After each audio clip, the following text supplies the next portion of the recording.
Hello বন্ধুরা, তো দেখো আজকে বাড়িতে আছি, বৃষ্টিও পড়তেছে। ভাবলাম একটু বাজারে যাই, তা বাজারে যে একটু কচুরলতি নিয়ে আসলাম।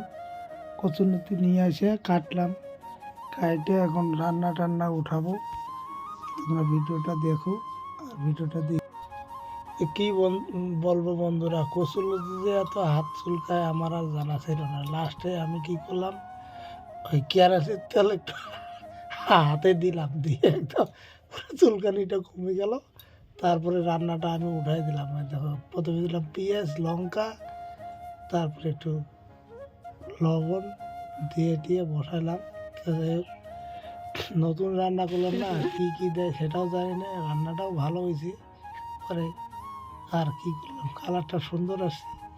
হ্যাঁ, তারপরে একটু যে খাওয়া দেখবো, দেখি টেস্ট হয়, আর লবণ টবণ সেই লাগছে একদম। এই যে খাইতে বসলাম, আমার খাওয়া